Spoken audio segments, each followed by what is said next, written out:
Well, hi everyone. It's Kim, your favorite Tupperware lady. I wanted to get on here. My husband made some muffins today, and I asked him if he would use our Tupperware silicone form. Now, I will tell you, it's very hard to get him to try something new. Okay. He has his mother's muffin pan, and so that's what he likes to use. And but he agreed. Okay, so I'm going to show you that in just a minute. We actually have three different silicone forms. One, this is our rectangular one. Now, if you have a toaster oven, this is amazing. And it's great for things like fudge, fudge. And then if you want to make like candy bars, something like that, because it does have a nice rim on it. It is flexible, so you are going to have to put it on top of something. And one of the best things to use, just because it kind of cradles it, this is the cover to our Ultra Pro lasagna pan. And it fits beautifully in there. So the thing about silicone is that it's non-stick, just the way that it's made. So you don't want to spray it. You don't have to grease it. You don't have to flour it. You don't have to do any prep to it. It also doesn't hold heat very well. So when you pull it out of the oven, if you pull this and you put it on your, like a cooling rack or something like that, in less than a minute, these handles are going to be cool enough to touch. I wouldn't touch the whole thing, but the handles themselves are going to be cool enough to touch. Okay. So that's this one. This would also be good for a little pizza, a little rectangular pie. What am I trying to think of? Anyway, you get the idea. Okay. Not my favorite size, but a lot of people love this one.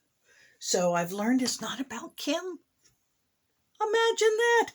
These are also good up to 480 degrees in your oven. You do want to preheat your oven, okay, when you put this in there. All right.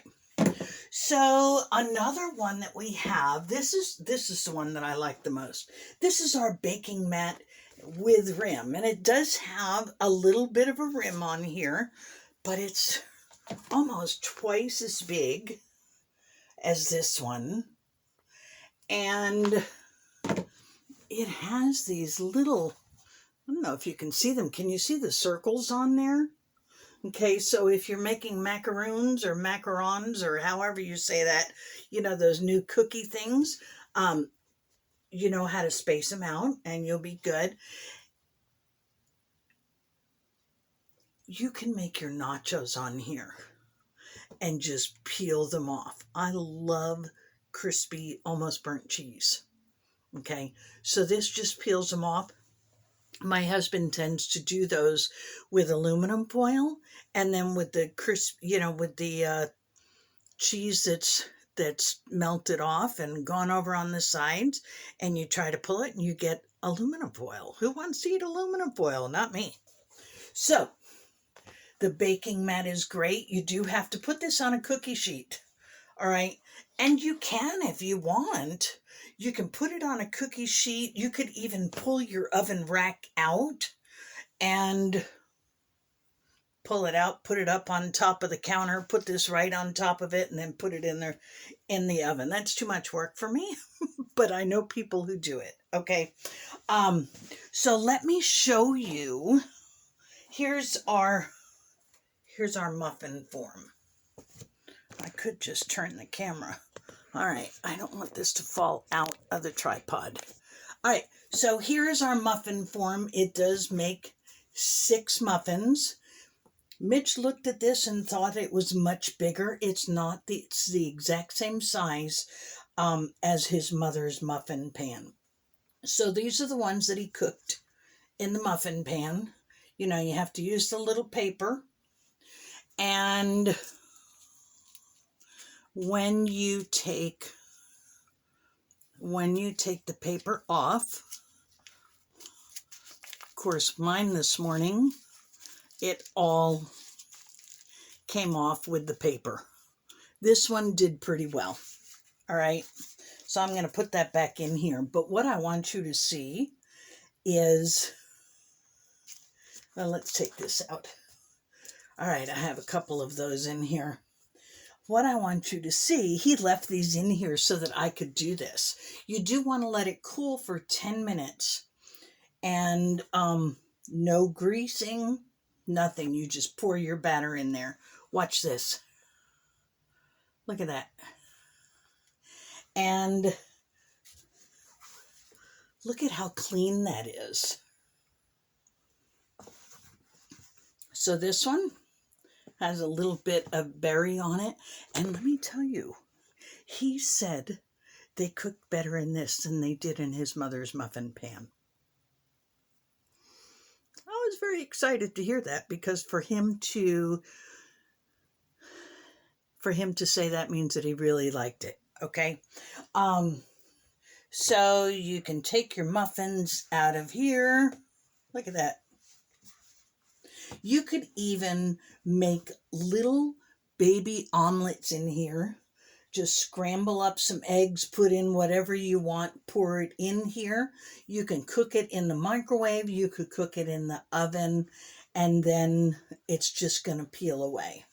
So we've got those, but if you're going to put those away, then you need something to stick them in. All right. So this is our snack store container, and you're just going to peel the seal off. Look at this. There's plenty of room in there. So if you make cupcakes, you know, and you even want to put a nice amount of frosting on them, you'll be fine in here. And there we go. In the snack store, you can actually do 9 muffins. Okay. So when we make muffins, we do tend to eat some right away. So I don't need a big, huge container. And then you want to put on your seal on the square ones. Just start at the corner, kind of going around the bases on a baseball diamond. And then at the end, you work your way towards the tab. And there we go. Okay. So those are our silicone forms. If you are tired of wax paper, and you're tired of aluminum foil, and you're tired of scrubbing your casserole dishes, because you can put this inside, like if you're doing manicotti or stuffed shells or anything like that, you can put this down inside it and then put them on here and they will not stick. Okay. So anything like that, you do not want to cut on here with a knife. But I even made toffee bits on here. Poured the mixture on here, put it in the freezer, let it harden. And then you could do it with peanut brittle too, but I just rolled it up. It worked beautifully. Tupperware silicone forms are amazing. You're going to love them. Bye-bye.